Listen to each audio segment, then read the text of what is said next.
This news update is brought to you by Grab somebody and tell them hello. Your happiness will be connect to flow. Smile and cheer because that is we flow. Grab somebody and tell them hello.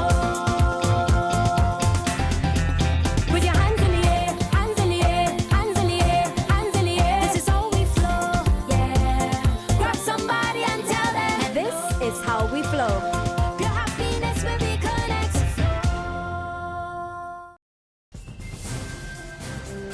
It's Monday, September 14, and time for the Barbados Today Evening Update. I'm Fernella Wedderburn. Thanks for joining us. We begin with news that minibus and route taxi operators will not be on the country's roads come Monday. The National Union of Public Workers, which is being backed by the Association of Private Transport Operators and the Alliance of Owners of Public Transport, says the operators are protesting over a number of issues, including exorbitant court fees. Our Emmanuel Joseph tells us more.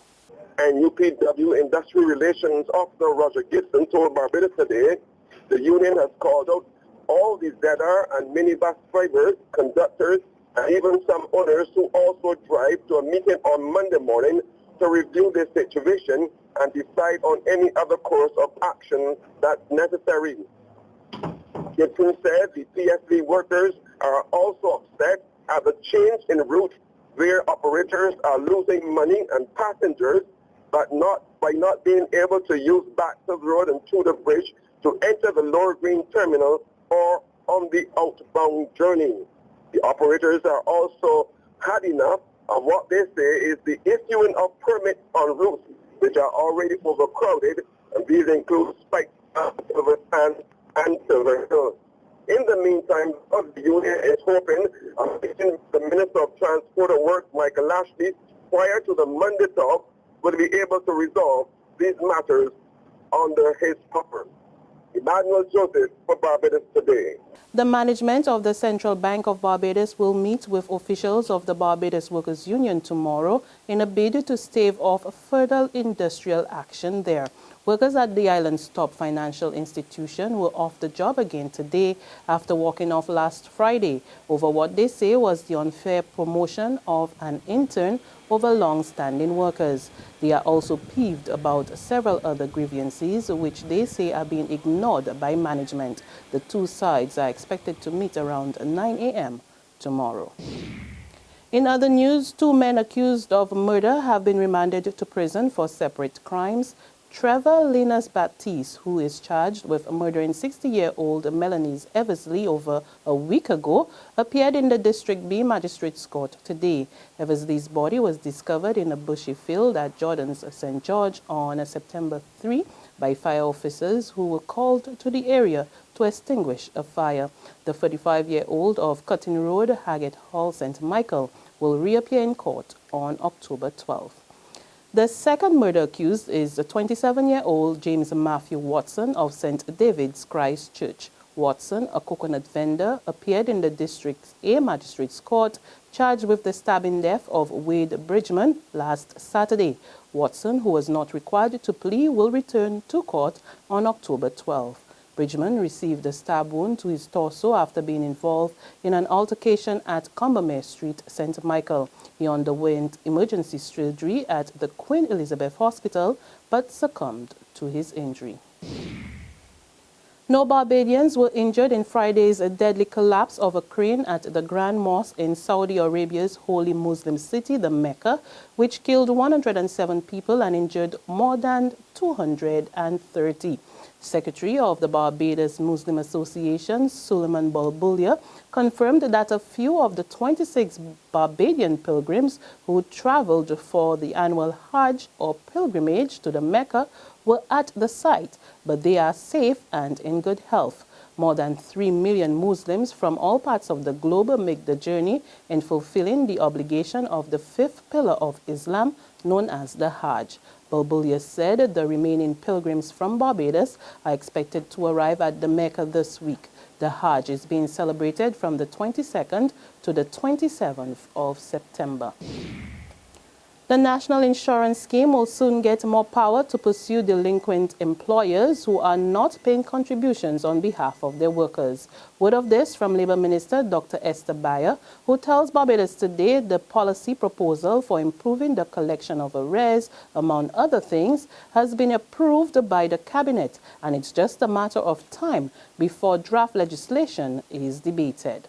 It will take, as I said, it will take the time that the legislative process takes, but we've already gotten the policy approved by Cabinet, which I believe is with the Chief Parliamentary Council now. So half the work is done. We just have to go through the draft and so on, that drafting process before we can have it approved. I don't imagine we'll have challenges with it once it gets to Parliament, because it's something that affects every single one of us. Every parliamentarian knows someone who is affected by the National Insurance Scheme and by this particular problem at the National Insurance. So we don't anticipate that would be a problem.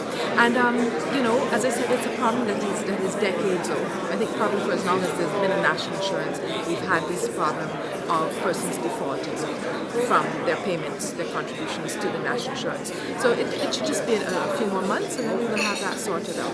In sports, Jason Holder says he's looking forward to his new role as Test captain of the West Indies team. In fact, the 23-year-old fast bowler says he does not feel any pressure as he gears up for next month's tour of Sri Lanka. He was appointed by the WICB last month, and he spoke about his new assignment in a media conference today. At this present time, no pressure on me, you know. Obviously, it's something I've done before. I'm the captain of the one-day team. It's obviously some added responsibility in the test arena. I don't think it's something that I can't handle. If not, I would have taken the job. So it's just about me gelling the guys together and getting the best out of everybody. Have you been able to get the best out of everybody thus far as the practice of the one-day captain? Well, it's been a short stint so far as a one-day captain, you know. I think over a period of time you would get a good analysis of how I've been. You know, thus far I've had pretty good relationships with most of the guys in the dressing room, and I can see it building over the next few months and, you know, hopefully in years to come, you know. But it's just about, as I said, just trying to get the relationships building amongst one another and, you know, moving forward as one collective unit. There's regional and international news after this short break. Secure your future, be financially strong. Since 1983, we have been there for you. A smart range of products, great tax benefits. We're the solution to your hopes and your dreams. The Barbados Workers Union Cooperative Credit Union. The Barbados Workers Union Cooperative Credit Union. Humble beginnings to smart loans, smart savings. Save smart and borrow smarter, that's the move for me. Stability, prosperity, we're the solution to your hopes and your dreams. The Barbados Workers Union Cooperative Credit Union. The Barbados Workers Union Cooperative Credit Union. To news from the region, LIAT's restructuring exercise is progressing smoothly. Word of this from the airline's Chief Executive Officer, David Evans, who says the staff reduction program and getting rid of the Dash 8 models are on track. Those two initiatives are progressing well, and we expect to emerge in 2016 as a much leaner and much more efficient airline. We'll also be a smaller airline. And therefore, we have to think of ways in which we can continue to carry out our mandate of connecting the people of the Caribbean, but with a much smaller fleet of aircraft. And that simply means doing what the whole of the rest of the airline industry does, and that's working in cooperation with other airlines. And finally, flights across southern Japan were cancelled today after the country's largest active volcano erupted. According to the Japan Met Agency, Mount Aso rumbled to life on Monday morning, spewing thick clouds of ash high into the atmosphere. Black smoke billowed into the air as high as 2 kilometers, prompting the cancellations of at least 20 flights. And that's news and sports, but be sure to join us for another update tomorrow morning. Until then, don't forget to log on to www.barbadostoday.bb, subscribe to our e-paper, our email updates, and like us on Facebook. You can also catch it on Izumi Media in bus terminals or screenplay at supermarkets and gas stations near you, as well as Channel 101 on Flow TV and Mix 96.9 FM For more news and sports, I'm Fernella Wedderburn. Good evening.